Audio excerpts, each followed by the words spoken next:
I'm speaking with Phil Gregory, a media consultant and the brainchild of Blackpresence. Phil, it's a pleasure speaking to you today. How are you today? I'm very well, thank you, Tony. Thanks for having me on the show. Great. Now, can you tell me what you've been involved, the projects you've been involved in the last 3 to 5 years? Well, as you know, I've been working on blackpresence.co.uk. Okay. The majority of the work I've been doing with regards to Black history, it's just been updating the site and trying to promote it, really. So what made you want to set up this website? Well, the site was born by accident. When I was a student back in the late 90s, I was studying a module called The Black Presence in Britain. And there was a shortage of books, really, with decent information on. I used to go down to the library and, if you weren't there first, you didn't get the books. So you didn't have access to the information. So I thought, okay, there must be something on the internet about Black British history. There must be a lot of content out there that I can find and reference. Well, that wasn't the case, sadly. Back in 1998, it was pretty tough to find a lot of information about Black people in Britain. Yeah, there was a lot about African Americans and Africans, but there wasn't a lot about the Black experience in Britain.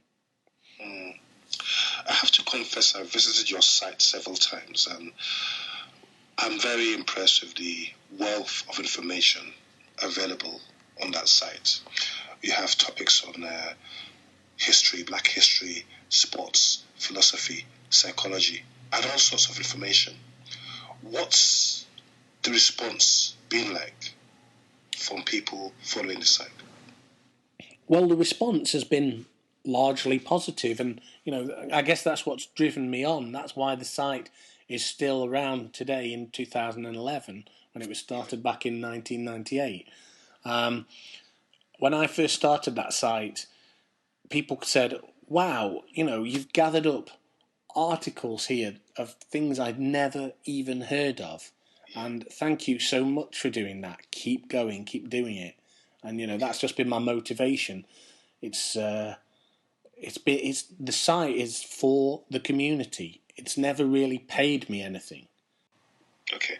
How important do you think it is today to have websites like this available in Britain that either deal with Black British history, Black history, Caribbean history, or African history? Well, Tony, I think it still is important. There is a certain lobby or a movement of people who say, we don't need this sort of thing anymore. It's divisive.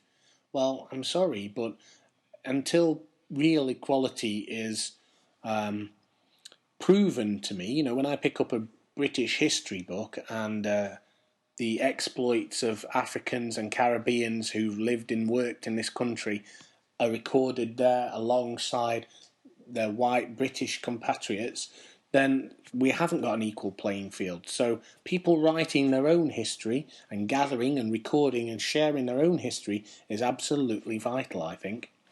So would you say that it's very important for history to be a form of enlightenment for other communities to create more understanding and social integration? Yes, absolutely. People make the mistake of thinking that Blackpresence is purely for Black people. If you go to the site, it doesn't say that anywhere. It's an open site. Anyone can go there and learn. I've spoken to many white people who didn't know that there were Black soldiers fighting in World War One who were born in Britain. They didn't know that the Romans bought Black soldiers and stationed them at Hadrian's Wall. There's lots of examples where people are woefully ignorant. So that's not actually their fault. They weren't taught it at school. And so we need to get that information out to be commonplace so that it can get into the curriculum. And maybe one day, years to come, sites like Blackpresence won't be needed. Phil, what's your vision with Blackpresence in the next 3 to 5 years? What do you hope to achieve with it? Well, Tony, my vision is to grow the site. And growing the site is actually difficult now because of sites like Facebook and Twitter, people like to get their information in short, sharp hits delivered to them. People don't like going outside the Facebook. They like to stay in the Facebook with all their messages and their updates. But what my aim is to continue to provide quality content for people to consume. I'm using Facebook and Twitter as a tool to spread the word about the articles. And that's still driving traffic to the site. So my aim is to get more people involved.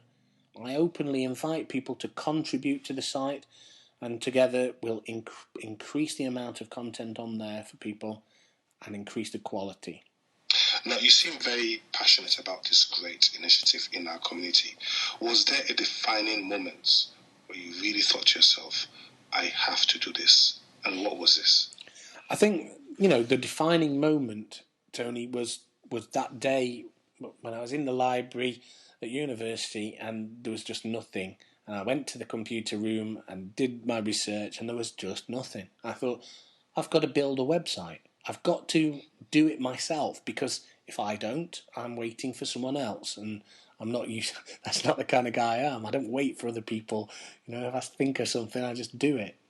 Now, your mixed race background, would you say in some ways your background gave you an insight, an open-minded insight to look at race and issues to do with history in a more neutral perspective? I would say that being mixed race gives you a better insight. Now, some people may want to argue with that, but I grew up in a very white area, and so I've heard every negative connotation and slur and stereotype from white people, but I've also had a lot of positivity, understanding, interest and love from white people. And then when I've met people from black or Caribbean, African, Asian communities, we've talked about the other side of the coin. And I've heard the story from both sides now. So, and being of mixed race, but looking more black than white, I know what it feels like to be discriminated against. I know what it feels like to be singled out. I have empathy, and I want to share those experiences with people, regardless of their skin colour. What else do you get up to in your spare time? Well, what I get up to in my spare time is I spend a lot of time on the computer. Being a media consultant means I have to know about video, I have to know about audio recordings, I have to know about how to use green screen techniques, have to be up on all the latest gadgets like the iPhone, the Kindle, and the iPads. And in my day job, that's what I do. I teach teachers to put cutting-edge technology into their classrooms. So I spend a lot of time on the computer. And when I'm not doing that or something with my family, I slip off to the allotment and grow vegetables. That's fantastic. Now, Phil, for the benefit of our audience in Berkshire today, who want to know more about the Blackpresence initiative, how do they log on to that website? Well, I'm glad you asked me that, Tony, actually, because normally I would have slipped a few plugs in before. I keep forgetting to do it. If you want to visit Blackpresence, then go to www.blackpresence.co.uk.